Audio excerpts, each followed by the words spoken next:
Bueno, muy buenas tardes. Hoy damos inicio a la cuarta y última sesión del ciclo Learning from Denise, asociado a la exposición Traveling with Denise, que fue una recogida de fotografías de la arquitecta Denise Brown, donde relata su manera de ver la ciudad, el contexto de la vida urbana. Denise Brown ha repetido en muchas ocasiones que para ella el viaje y la fotografía son instrumentos para aprender y para proyectar, son herramientas que sirven para entender la vivencia y la cotidianidad, así como para reflexionar y transformarla en insumo de proyecto. La exposición es itinerante y durante el próximo año tendremos ocasión de tenerla en Valencia y en Barcelona. Les invitamos, por lo tanto, a ir a verla y anunciaremos las fechas a través de los canales del COAC de la demarcación de Girona. Es importante recordar también que ese ciclo de conversatorios, Learning from Denise y la misma exposición, están enmarcados en el ciclo El álbum del arquitecto, donde desde la Vocalía de Cultura del COAC y de la mano de José María Torra como coordinador del ciclo se ha intentado poner la atención sobre el papel que juega la fotografía como forma de ver la ciudad y la arquitectura, como instrumento operativo de síntesis e interpretación de la realidad y también como herramienta práctica para proyectar. Ese ciclo, como ya he dicho al principio, está compuesto por 4 sesiones que están todas grabadas y serán visualizables en los canales del colegio. Hemos planteado al principio, bueno, aprovecho antes de decir que este año Denise Brown cumplió 90 años y entonces aprovechamos para hacerle nuestro feliz cumpleaños. Entonces, la primera sesión nos invitamos a Jeremy Tenenbaum y Carolina Baccaro, que hablaron de la cuestión de la importancia de la fotografía, ¿no? Del tema específico de la exposición. Después planteamos un conversatorio cruzado entre 3 mujeres, Lily Reich, Lina Bobardi y Denise Brown, para que se pudiera plantear también esta mirada tan específica de estas 3 mujeres al campo de la arquitectura y del urbanismo. Finalmente, la última sesión, planteamos la cuestión de la pedagogía, ya sea desde el punto de vista de la didáctica y también de los proyectos de campus, que como algunos pueden saber y otros no, Denise Brown hizo alrededor de 60 proyectos de campus universitarios, sobre todo en Estados Unidos, de la mano del Linatore Miguel Mayorga. Y finalmente, le damos hoy una calurosa bienvenida a Iñaki Ábalos, con el cual tendremos un formato algo distinto. Yo la llamo una entrevista visual. Creo que me gustó mucho esta nueva forma, ¿no? de plantear unos temas que he podido verificar que hay unos intereses cruzados, ¿no? de manera de enfocar el proyecto y la teoría entre Iñaki y Denise.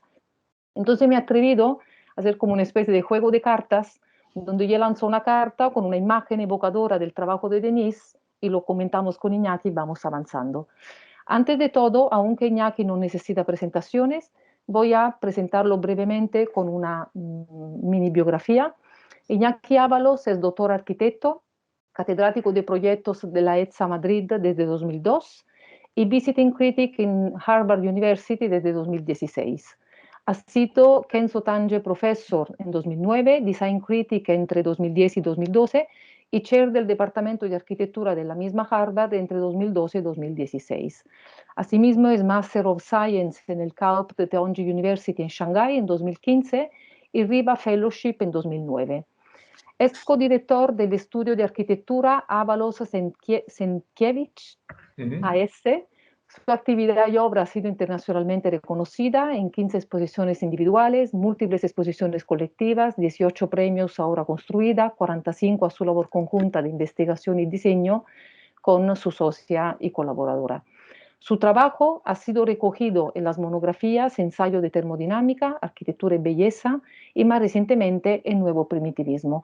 Evidentemente es una biografía hiper resumida. Yo creo que obviamente sabemos que el recorrido de Iñaki es muy amplio y extenso y por lo tanto, sin más preámbulos, Iñaki, muchísimas gracias por aceptar nuestra invitación y Un gusto. empezamos con digamos, organizado el tipo de conversatorio en 2 grandes bloques, el learning from, ¿no? El aprendiendo de, y sobre todo a partir de la lectura de tu texto, ¿no? De tu artículo en textos críticos, donde hablabas de la relación que tuviste con Denise Brown y sobre todo con el libro Learning from Las Vegas. Y por lo tanto, el primer tema, como no, es ¿qué aprendiste de Learning from Las Vegas o de qué manera te marcó o no, o te definió tal como tú mismo escribiste en el libro?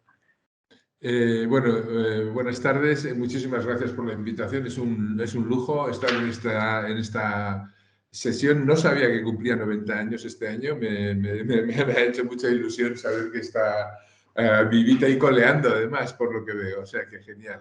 Vamos a ver, ¿yo qué aprendí? Aprendí muchísimas cosas de este libro que no son exactamente el contenido del libro. O sea, lo que aprendí más bien era como otro título que hay parecido, que es lo de Learning from Everything, ¿no? Que había también otros, Learning from Pop, también había un librito que sacó Cuadernos Ínfimos, yo creo, traducido los de la colección Tusquets esta, ¿no?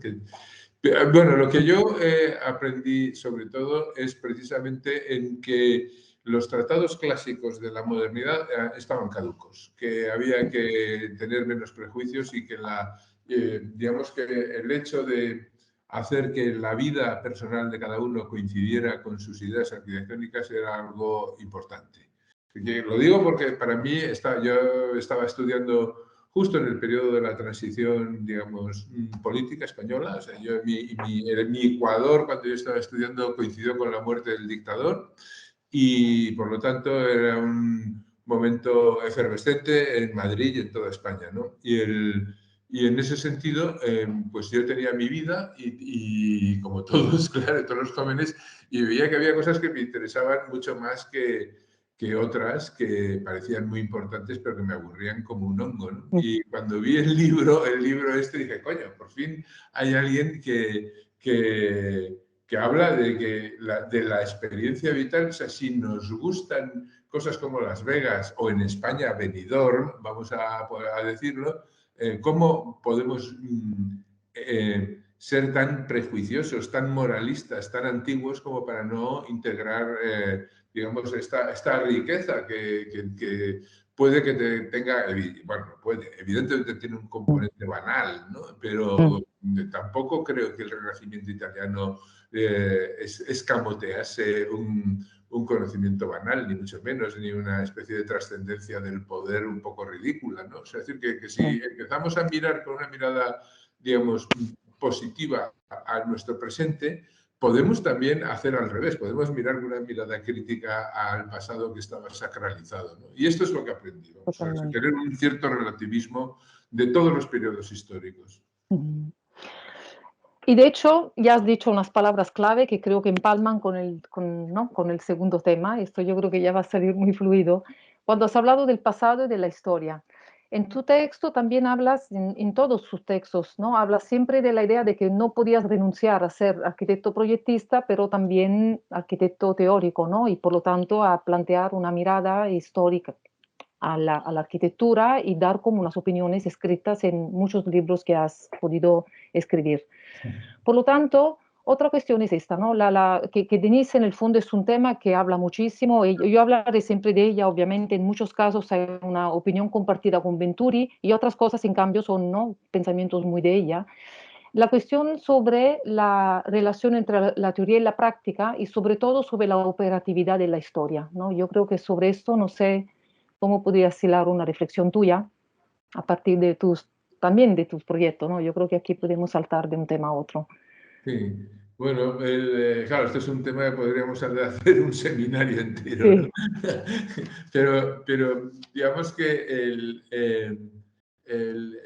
vamos, yo soy, soy una persona seria que le gusta mucho la historia de la arquitectura y que cree que es imprescindible. O sea, no hay muchas, digamos, hay fans de Denise y de Bob Venturi que piensan que lo interesante empieza en 1960 o algo así, ¿no? Yo no, o sea, yo creo que yo vivo en un presente continuo. Digamos, vivo la tradición histórica en un presente continuo, para decirlo de una forma más precisa, ¿no?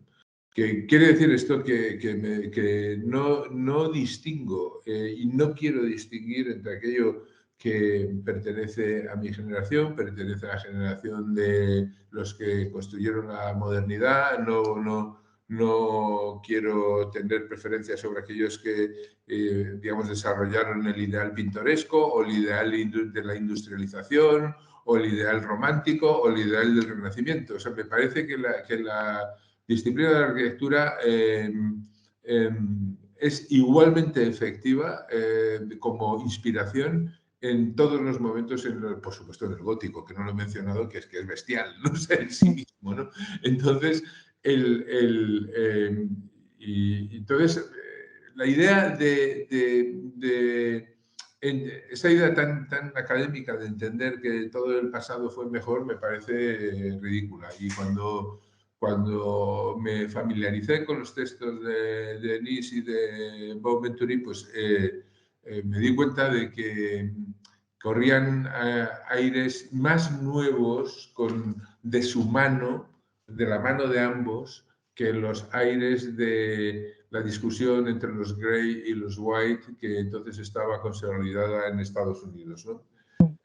Y que quizá era más interesante mirar a las cosas increíbles que estaba haciendo eso en la ciudad comercial, en los centros, en los downtowns, ¿no? Americanos, que mirar a los chaletitos así un poco postmodern que hacía, yo que sé, Michael Graves, etcétera, ¿no? Y que por lo tanto era, o sea, me abría, ¿no? O sea, digamos que las ideas de esta pareja me abrían el campo a muchas otras cosas, que a lo mejor a ellos no les interesaban, pero a mí sí. Y eso también fue, digamos, Claro, y quiero acabar este párrafo tan largo, diciendo, y de repente también estaba REM y el Delirious New York. Y entonces, claro, o sea, en ese momento, en el momento en el que tuve acceso, gracias a la ayuda de un arquitecto español, madrileño, Gabriel Allende, que me prestó por fin el Delirious New York porque estaba agotado, que se lo agradeceré siempre, que fue como para mí, como me lo tragué del tirón, ¿no? O sea, y dije, bien, ya he leído el libro que tenía que leer desde hace años, ¿no? Pero había una cadena muy consecuente entre este libro y los dos que yo considero que son más interesantes, Complejidad y Contradicción, más venturiano, y Learning from Las Vegas, más denisiano, por decirlo así. Y de hecho, mira, la actitud provocadora de la exposición Roma interrupta, ¿no? Cuando ponen en comparación Roma y Las Vegas, un poco tiene que ver con esta manera disacrante, ¿no? De ver la historia como algo siempre presente.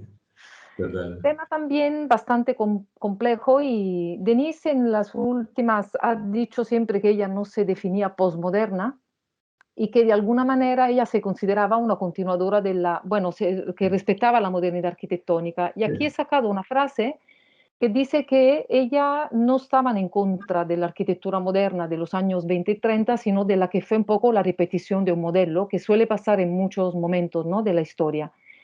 Y aquí es la casa donde ella vivió en Sudáfrica, una casa moderna, donde además hecha por unos arquitectos modernos de Hanse, Tomklin y Finkenstein, ¿no?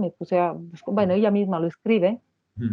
Entonces la pregunta va un poco a cuál es tu relación con la arquitectura moderna. Obviamente cada tema entiendo que es muy amplio, pero ya veo que quieres dar una pincelada rápida para ir pasando de manera dinámica de tema en tema. Es que Denise Coburn es muy polifacética, ¿no? Como tú, de hecho, ¿no? Hay como esta visión tan amplia, tantos temas que interesan y tocan, que prefiero hacer como... Hombre, pues continuando un poco lo que te había dicho antes, una cosa que para mí era así de joven bastante fascinante era los downtowns americanos, que era como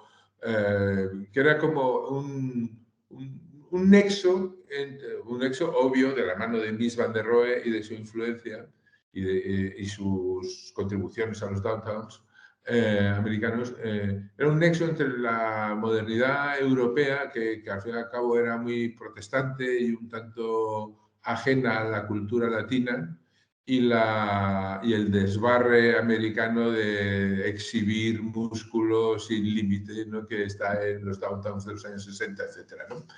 Entonces, con la contención pragmática, ¿no? De la arquitectura de esa época. me fascinaba. No fui hasta que tenía, yo creo que 19 años así, a Estados Unidos. O sea, no, digamos que estuve allí, sí, más o menos a mitad de la carrera. Y claro, me gustaba, me parecía genial que se hicieran esas cosas, ¿no? Y me encantaba pasear por bueno, Chicago es que es una maravilla, ¿no? O sea, no hace falta que me guste a mí, es que si no te gusta, mejor deja la profesión, ¿no? O sea, pero vamos, que no era el único, o sea, yo iba a Houston y me gustaba también, ¿no? O sea, que no tenía ningún problema de distinción sobre la calidad, sino era la cantidad cómo modificaba, digamos, la percepción, ¿no? Ya. Y entonces, bueno, ese es, para mí ha sido como, por eso hice la tesis, porque es mi tesis, el libro este de técnica y arquitectura, o Tower and Office en la traducción americana, ¿no? Porque tenía que hacerlo, o sea, tenía que racionalizar un poco qué era, cómo, o sea, cómo analizar esa experiencia. Y la analicé sin saber, sin ser un experto en construcción, la verdad, y con un director que tampoco lo era, como Juan Navarro Valdevez, que era un director maravilloso y que me ayudó muchísimo, pero no era alguien para desbrozar la tecnología del rascacielos americano. Hay gente mejor, ¿no? Pero sin embargo, entre los dos conseguimos, vamos, me ayudó muchísimo, ¿no? Y conseguimos entender, como diseccionando los elementos de la modernidad, ¿no? La fachada, la estructura, los equipamientos, etcétera, y su evolución y tal, conseguí de alguna forma entrar dentro de lo que era la mecánica interna a las grandes oficinas que estaban construyendo los downtowns, ¿no? Y cómo la división del trabajo había conseguido optimizar cada una de esas partes, pero sin embargo seguían desconectadas y cómo en un momento determinado empezaron a conectarlas, ¿no? Y la estructura se ligaba a la fachada, que era elástica y por lo tanto amortiguaba el efecto del viento, y las instalaciones de alguna forma también contribuían y se confundían con la estructura, etcétera, etcétera, ¿no? Y aquello fue, para mí fue maravilloso porque aprendí muchísimo de Juan Navarro, aprendí muchísimo de los downtowns y además me permitió ser profesor de construcción en la Escuela de Arquitectura, que todo el mundo sabe que para una de las formas mejores que tiene un arquitecto de aprender es tener que dar clases, porque te obligan a estudiar, ¿no? Y ahí, bueno, pues esa es un poco mi relación con la modernidad, que viene más de la modernidad americana que de la europea. Ya. Y de hecho, un poco conectando con lo que acabas de decir, has hablado del tema del analizar para después volver a tener visión sintética, ¿no? Yo creo que esta idea de Denise Brown, bueno, nosotros hemos estudiado mucho el tema de los campus y toda la manera en que ella se aproxima al proyecto del campus, ¿no? Y del espacio libre y de la relación entre arquitectura y también cómo las relaciones y la morfología son dos temas muy importantes. Entonces, esta imagen viene un poco a explicar que hay esta manera de enfocar un proyecto complejo de un master plan de un campus para después entender que hay un edificio en concreto que se tiene que poner en un sitio porque hay un análisis de lo existente. ¿Cómo te enfrentas tú en este caso a la cuestión de lo existente y del proyecto, ¿no? ¿Cómo se combina esta visión analítica del diagnóstico, de la radiografía, de lo que hay y del proyecto como decisión, ¿no? Ahí entramos ya en un tema más de la toma de decisiones. Esto es un tema que para Denise es importantísimo, ¿no? La importancia de lo existente antes, ¿no? De proponer y por lo tanto del análisis en sentido amplio y profundo. Sí, me he enterado que habéis dedicado un día entero de una de estas jornadas a analizar todos estos proyectos, que cuando la invité a dar una charla ahí en el GSD, bueno, la invitaron el Women in the GSD y tal, Sí. y se montó allí. Yo recién llegado allí, no recién llegado al GSD, sino recién llegado a la posición de chair. Y estaban todos asustados y tal, estaban todos porque estaba a hacer una reivindicación y tal. Y dije, pero ¿qué demonios decís? O sea, vamos, que haga lo que quiera. Yeah. Eso es lo primero, ¿no? y además, claro, Denise Scott Brown es una arquitecta, va a hablar de arquitectura seguro. O sea, ya, es decir, que tendrá un sesgo más feminista y otros tienen uno más tecnológico y otros lo tendrán más materialista y tal. Total que, bueno, llegó ella y efectivamente dio una charla muy centrada con los temas de urbanismo y arquitectura y de los centros universitarios y también muy centrada en los temas de feminismo y arquitectura, como no podía ser de otra forma, ¿no?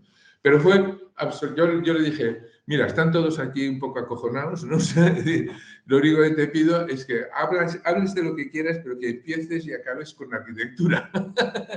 Como que quede como en lo demás, allá tú, ¿no? Y ella fue estupenda.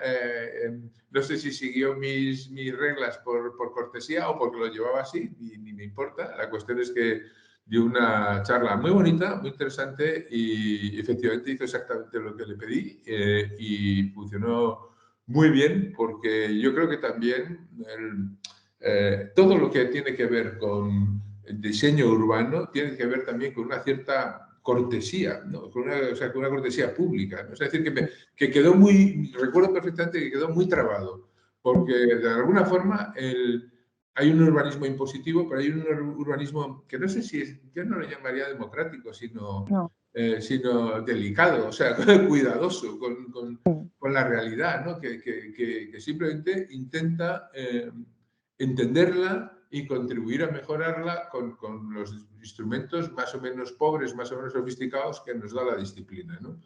Y yo recuerdo su charla como algo muy ligado a esto que estoy diciendo, ¿no? De que eh, hombre, los campus en Estados Unidos, los campus, eso, como se diga en plural, son sitios muy públicos, son sitios donde se produce la vida pública de cantidad de jóvenes y de intelectuales y profesores y que de alguna forma educan, ¿no? Educan. O sea, el campus en sí mismo tiene una función educativa tan grande como las aulas o más, ¿no?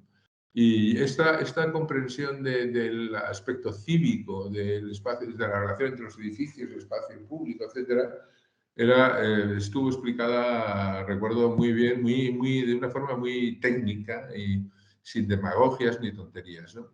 Bueno, pues yo en alguna medida entiendo, o sea, me siento muy afín a esta idea, ¿no? De ser respetuoso con la realidad, entenderla, entrar en ella e intentar operar en ella sin hacer víctimas y ¿cómo diría? Sin moralismo, ¿no? Sin decir, sino mm, mi criterio, que no sé si es bueno o malo, no sé si soy un ejemplo de diseñador urbano, ¿no? Pero mi criterio es adaptación. Mi criterio es ser dialogante, o sea, entender, o sea, learning from campuses, o sea, entender lo que hay en la realidad y cuáles son los márgenes en los que uno puede moverse y no ser digamos, despectivo ni intentar sacar músculo o dejar impregnado, como muchos autores hoy en día, su sello personal, pase lo que pase, sea cual sea el contexto, etcétera, ¿no? Sino intentar simplemente establecer un contexto, un diálogo, una cierta, digamos, continuidad, ¿no? Una naturalidad, por decirlo de alguna forma. Y hay mucho incluso y acabo, de la fórmula learning from. O sea, es sí, decir, que es una forma de trabajar, ¿no? Yo lo llamo está, aprender de la cultura material, o sea, aprender de qué nos rodea, de por qué nos rodea lo que nos rodea, ¿no? Cómo hemos construido una cultura material que está basada en otras que hubo en el pasado, ¿no? Y a partir de ahí, pues trabajar, ¿no? y de hecho, llegamos a lo último, esta idea del aprender de, ¿no? Yo he escuchado alguna charla tuya, he leído algún texto donde siempre habla de esta necesidad de romper estos límites disciplinares entre arquitectura, urbanismo y paisajismo, ¿no? Entonces, todo lo que cuenta Denise tiene que ver con esto, es decir, Oh, hay en ese sentido totalmente, ¿no? sí, Entonces, aquí en esta imagen, ¿no? Que todo se puede entender de manera sintética, la actividad como pattern, ¿no? El tema del patrón, pero sobre todo la idea de que el enfoque transdisciplinar e interescalar es fundamental y hoy en día mucho más, ¿no? Acaba siendo algo hipercontemporáneo en la manera en que nos enfrentamos a la cuestión. Yo creo que si pasamos ahora a otro ámbito que yo he llamado aproximaciones, ¿no? Donde entramos más en el tema como de las escalas de la arquitectura, la pregunta iba a hablar de cómo veías el tema de la vivienda y de lo doméstico y de cómo tú hablas, ¿no? De chimenea, cubierta, puerta, umbral, memoria, y te fijabas en esta figura de la madre, ¿no? Ahí sentada, retomando este valor de lo doméstico y de lo habitado.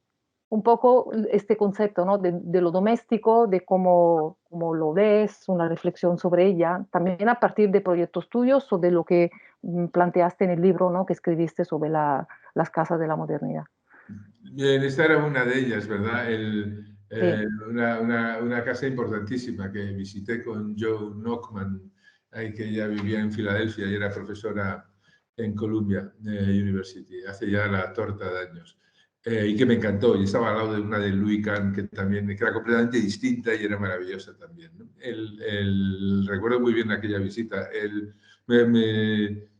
Yo creo que es una casa extraordinariamente. O sea, a mí lo que me gusta de esta casa es el proceso de diseño larguísimo y tortuoso que tuvo, en el que fue desprendiéndose. Yo creo que es más de Bob Venturi que de, por bueno, su madre, ¿no? sí, sí. Pero que fue desprendiéndose de una serie de tics que traía, así un poco de Louis Kahn, ¿no? Hasta simplificarla y peinarla, ¿no? Peinar la presa cubierta de dos aguas, así, con raya al medio, y suavizarla en cuanto a la pretensión intelectual para entrar en los temas más sutiles de la domesticidad. Me gusta mucho de la casa, me gusta una cosa que es como, a lo mejor es una tontería, la blandura de la casa. Es decir, si tú ves los proyectos de Venturi antes y ves el hecho de que no solo lo que llamo el peinado, ¿no? Sino incluso que la barandilla, el peto de la escalera, ¿no? Que sea, es fluido, es como hay una especie, ¿cómo diría yo? Hay una especie de adaptación al hecho de que hay una persona mayor viviendo ahí que me encanta, que la veo en los rinconcitos, en que las cosas son pequeñas, que es cómoda, es súper cómoda, es una casa muy bien pensada para una persona sola, ¿no? Y, y muy simple y con humor, ¿no? Tiene cosas como muy bonitas que no había en ese momento en la arquitectura, que todo el mundo iba muy trajeado y era muy serio y muy monumental, ¿no? Y que para él yo creo que fue un proceso de descubrimiento, ¿no? O sea, de atrevimiento también a no jugar el mismo juego que sus maestros o que sus coetáneos, ¿no? Viniendo de Louis Kahn debía ser difícil, ¿no? O sea, me Ya. imagino porque era muy monumental, buenísimo, pero súper monumental. Y yo creo que es un ejercicio, es un auténtico tour de force, ¿no? Mm. Para él, y lo fue, de hecho, está súper documentado, ¿no? La cantidad de planos y cosas que hizo. Pero de todos ellos, sin lugar a dudas, lo mejor es la casa. Y lo mejor es Ya. la foto de la madre en la casa. Sí, porque esta idea de lo doméstico, ¿no? Y de lo habitado, ¿no? Del usuario, que es un tema que también hoy en día se ha vuelto tan necesario, ¿no? Que parece una banalidad, pero pasamos por lo tanto a esta idea de lo interior-exterior. Aquí hay como dos imágenes que un poco van de lo mismo, que este tema de la calle interior, ¿no? Del exterior interiorizado y del tema de la idea del edificio de uso mixto, ¿no? Que también son temas que tú has trabajado, ¿no? Con el tema de lo híbrido. Esos son temas que de alguna manera el meter dentro de los edificios los usos públicos convierte el edificio en otra cosa y que por lo tanto adquiere toda una complejidad nueva a partir de esta reflexión, ¿no? Que de un artículo que Denise Cobb-Brown compartió con Maurice Harteveld, que se llamaba sobre los espacios interiores públicos y que va empalmado también de esta otra reflexión que está aquí, sacada del libro de Denise Cobb-Brown y Venturi, donde hablan de la calle a través de los edificios, ¿no? Y que plantea esta importancia de la vida urbana interior y de esta mezcla del in-between, ¿no? Como reflexión amplia y tan necesaria también. No sé tú también qué reflexión aportarías a este tema, que seguro te es muy próximo. Sí, claro, claro, no, claro, claro. Bueno, ya del tema este del mixed use ya habló Rem, ¿no? Claramente, bastante antes que yo y mejor seguramente, ¿no? Con sus referencias. Pero a mí, efectivamente, lo que me gustaba es que había en Denise Scott Brown había la versión horizontal, mientras que en Rem había la fascinación que yo compartía, como europeo paleto, por la verticalidad, ¿no? Y el mixed use en vertical, ¿no? En realidad, yo creo que, o sea, digamos, lo que puedo ver ahora es que tanto da. Es decir, que es un problema de contexto, de densidades y de casi, casi diría yo, de precio del suelo. O sea, lo importante es que, digamos, para mantener un nivel, digamos, de complejidad y de interrelación de personas y, digamos, niveles económicos, etcétera, en la ciudad, es imprescindible mantener la calle, que es una estructura que no ha fallado jamás a No lo más. largo de la historia, ha Mm. funcionado maravillosamente, es el mejor invento que tiene la ciudad, ¿no? Y sigue ahí impoluto, pero sí es cierto que cuando las densidades crecen, digamos, el gran avance que ha experimentado la arquitectura, no siempre bien entendido, es el de integrar usos en estructuras verticales. Digo, no siempre bien entendido porque casi siempre tiene un altísimo, digamos, nivel de definición basado en el beneficio económico puro y duro, ¿no? Y cosa que tampoco me ofende, ni mucho menos. Es decir, que entiendo, la ciudad es un mecanismo económico, ¿no? Eso está claro, en cualquier topología que exista. Pero quizás se ha asimilado demasiado que las estructuras verticales tienen que ser máquinas de producir dinero de una forma salvaje, ¿no? Y en realidad, cuando hacen así, de alguna forma se convierten en espacios como alienados y un poco estúpidos y que a veces tienen vida corta porque dependen de la novedad. Ya. Mientras que cuando se hace un poquito, cuando se consigue que haya, digamos, una cierta complejidad de qué personas usan esos edificios y cómo acceden a distintos niveles de una forma democrática, etcétera, funcionan mucho mejor. Eso es la realidad, ¿no? Pero bueno, pienso que la experiencia que hemos heredado nosotros de modernidad y posmodernidad también es esta especie de que quizá los modernos ningunearon o fueron neglected, ¿no? O sea, no les importó tanto, es el hecho de que la mezcla de usos admite cualquier topología y es esencial en la calidad de la ciudad y en la felicidad de la gente, en el placer de vivir en una ciudad. Totalmente. De hecho, hay el tema de mezcla de usos y compatibilidad de usos, ¿no? Que también es interesante, ¿no? Como Sí, idea de mezclar cosas. Viniendo a esto, en el tema de la mezcla, hay otro tema que también tú manejas con el tema de lo pintoresco, antes lo habías nombrado. Aquí hay otro proyecto que es un campus una vez más, pero se basa en un concepto cuando Denise dice que Penn's Campus es un jardín en la ciudad. Es decir, el sí. objetivo principal. Sí. Entonces, como un proyecto de este tipo, que obviamente tiene una complejidad muy amplia, tiene todo un desarrollo de master plan y de trabajo como muy, muy definido, pero que básicamente en todas las etapas, aquí solo hay una selección muy sencilla de una parte del material, como en cada momento, en cada etapa, desde la visión lejana, cercana o ya del detalle, ¿no? del cuadrangle Perelman, que es la parte como más central, plantea el verde y el tema de la tipología de verde. En sus memorias siempre hablan de las distintas maneras en que el verde se puede llamar. Hablan del verde romántico, del verde pintoresco, del verde, ¿no? Entonces, sobre esto también seguramente tú tendrás, ¿no? Una reflexión propia y profunda sobre el verde, la ecología, el paisaje, lo pintoresco como elemento fundamental de proyecto. Sí, bueno, como todo el mundo hoy en día, ¿no? Yo creo que ya, digamos, no tiene ninguna ninguna singularidad el pensar que no es posible pensar la ciudad o la mezcla de usos, como que estábamos hablando antes, sin contar con el espacio público. Bueno, ya esto desde Olmsted es algo, o incluso desde, digamos, el París de Haussmann, es algo que está embebido en la cultura urbana, ¿no? Yo creo que es un material exactamente igual que todos los demás y que además en estos momentos es un material que es muy necesario en volver a retomarlo para de alguna forma rectificar, digamos, desequilibrios, ¿no?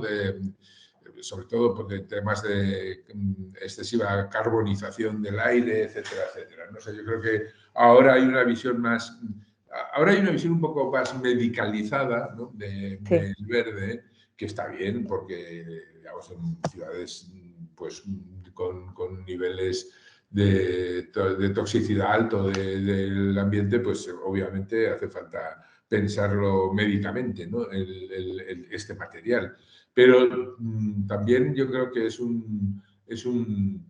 algo que da, sobre todo, para mí, da riqueza a la ciudad. Es decir, que las ciudades demasiado minerales son insoportables, ¿no? O sea, son... O sea, yo creo que sea agua, pues vamos a hablar de Venecia, agua, o sean parques, ¿no?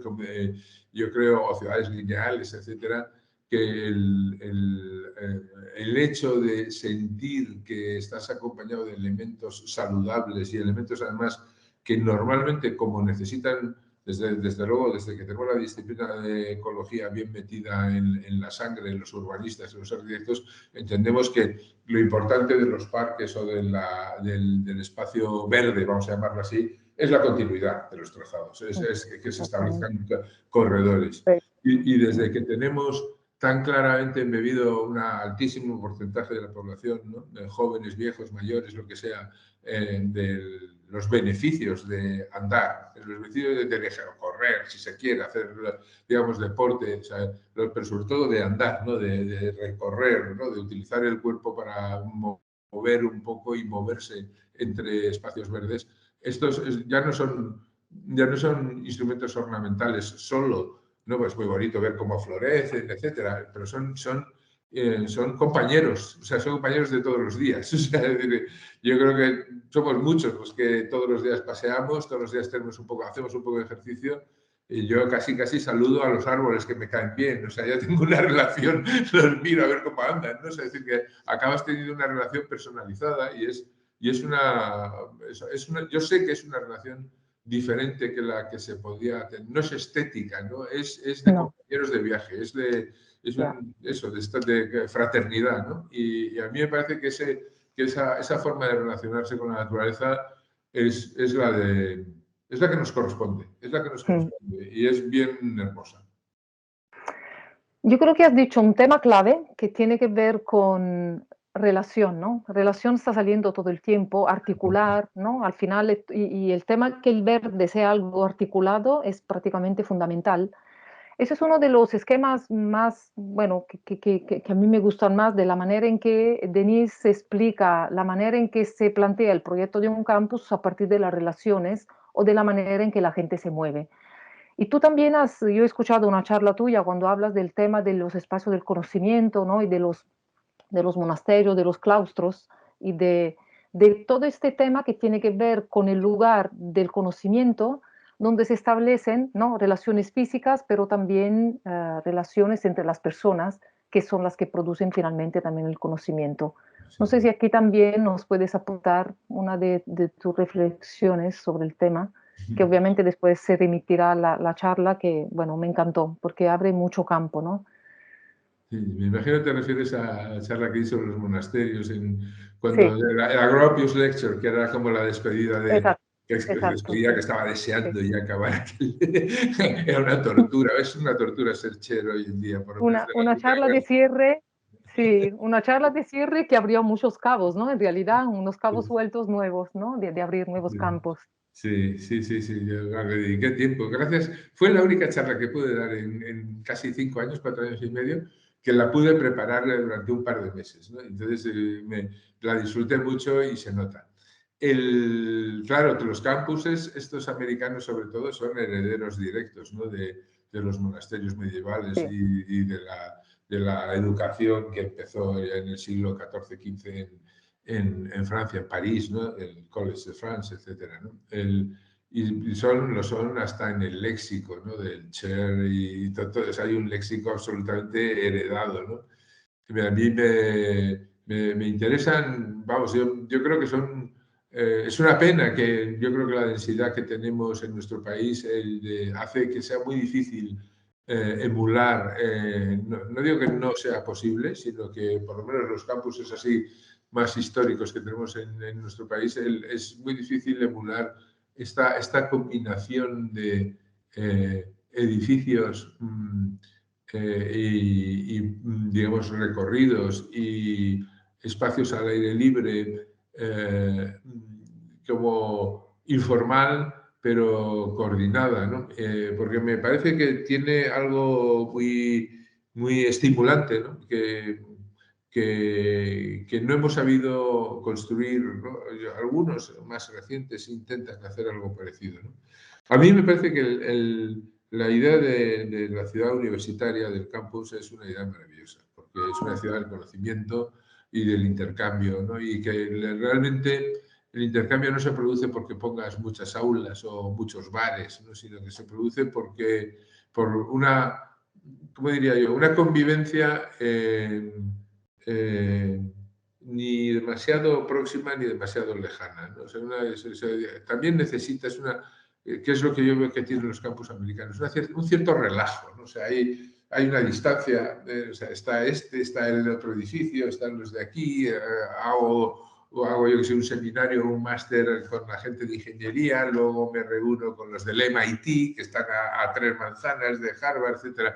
Y esta experiencia que también tuve, pero menos en Columbia, pero sí tuve en Princeton, por ejemplo, que me ligó a los pensadores pragmatistas, a Cornel West y otra gente, que era fantástico, o sea, estar allí y poder estar comiendo con Cornel West, o sea, era maravilloso. Se le llamaba así y decía, venga, estupendo, y dices, joder, esto es una locura, ¿no?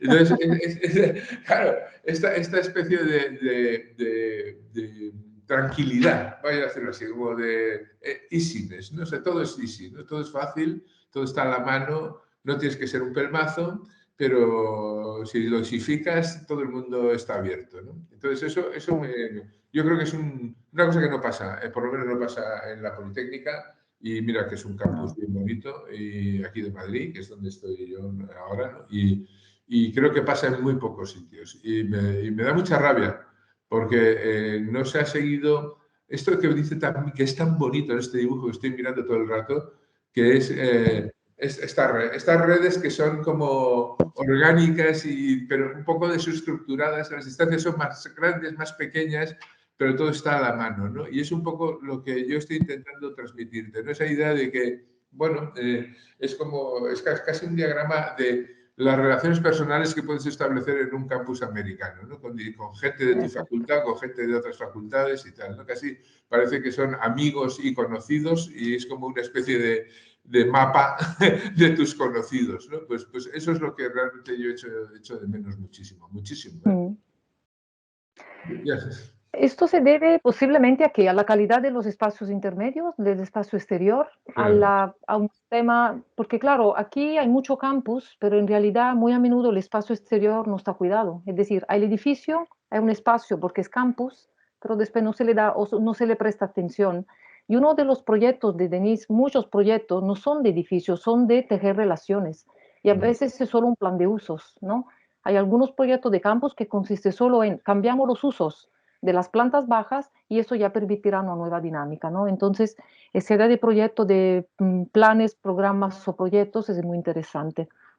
Pues sí. Aquí venimos un poco a lo mismo, ¿no? El siguiente son también dos imágenes pareja y con esto un poco vamos ya hacia un poco un cierre.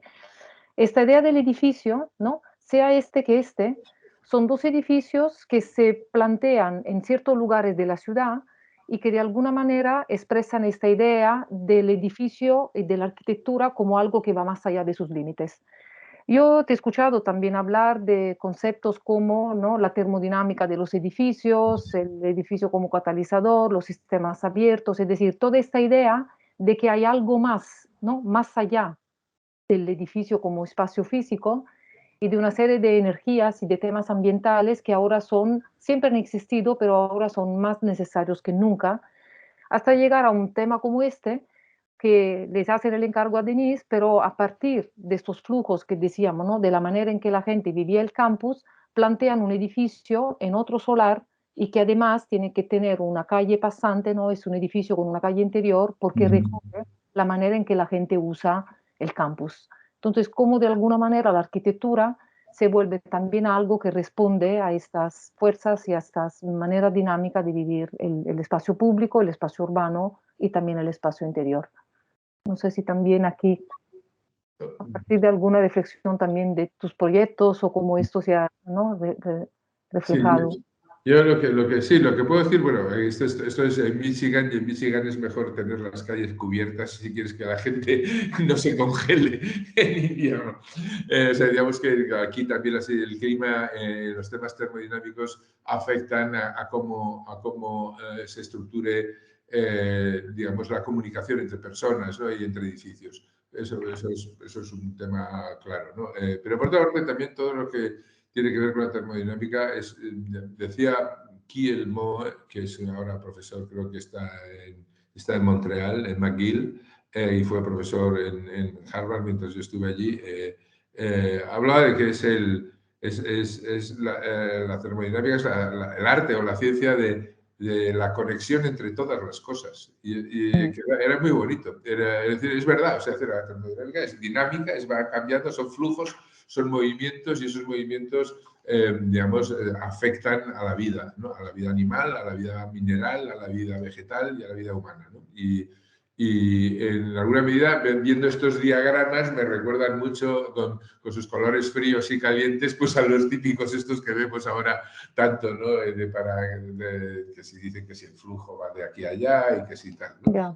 Pero de alguna medida hay evidentemente una ciencia del espacio público que se nos ha escamoteado digamos, con el pragmatismo o yo diría, con la sistemática, digamos, moderna de separar las disciplinas y los conocimientos, ¿no? En el momento en el que los estudios se separaron las escuelas, bueno, se inventaron y a la vez se separaron las escuelas de landscape y las escuelas de arquitectura, pues se produjo un divorcio que no ha sido muy fructífero. Si separamos urbanismo, arquitectura o urban planning, como llama, urban design and urban planning por un lado, arquitectura y landscape por otro lado, pues lo que nos encontramos son especialistas que saben algo de lo suyo, pero no saben nada de holístico, no saben nada de lo que es la ciudad y la vida cotidiana en la ciudad, ¿no? Y entonces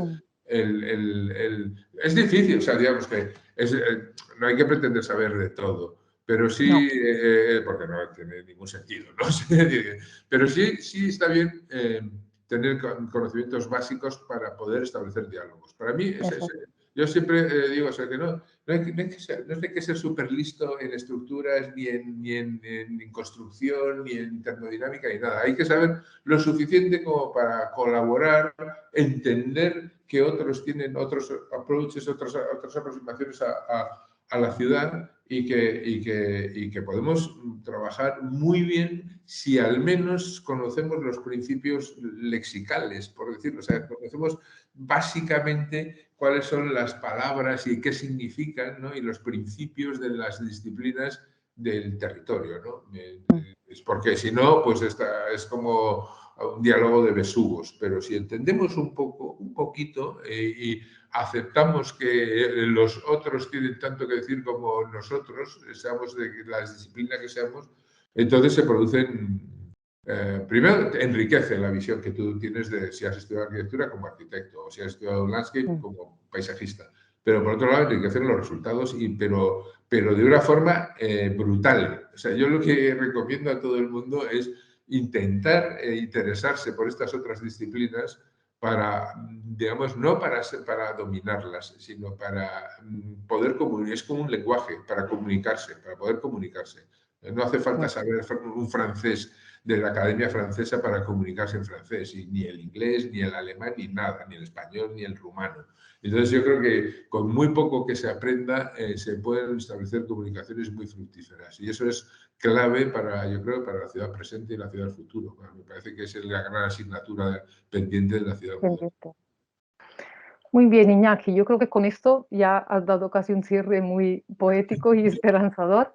Denise Brown en su época, claro, hablamos de un tiempo en el que no era tan común. Claro, no solo fue una mujer muy viajera, pero también se apuntó a cursos de informática, de sociología, es decir, ella misma en su aprendizaje incorporó todo lo que estás comentando, que necesitamos no tanto saberlo, cuanto saber que existe y tener una noción básica.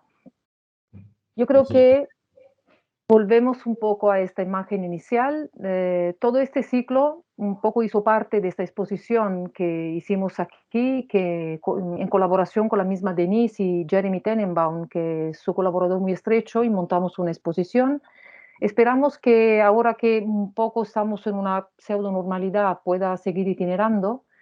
Ojalá algún día podamos llevarla a Madrid, y ahí sí, ojalá nos podamos ver de nuevo personalmente y a lo mejor seguir comentando y charlando sobre la figura de esta mujer que seguramente es muy inspiradora y muy actual para la época en la que vivimos. Sin más, yo te agradezco muchísimo haber aceptado nuestra invitación y nada, esperamos vernos pronto y de nuevo. Muchas Ojalá gracias. la podáis traer a Madrid. Si necesitáis que haga alguna gestión, la haré encantado. Me encantaría Sí. tenerla aquí. De hecho, seguramente cuando será el momento te lo plantearemos y nos encantaría. Y tener también un tipo de conversación también en vivo, que hace mucha falta.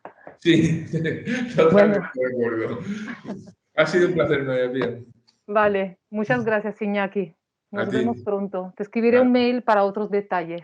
vale, Gracias. genial. Gracias a ti. Venga, a todos Hasta vosotros. luego. Chao, chao. Adiós. Adiós.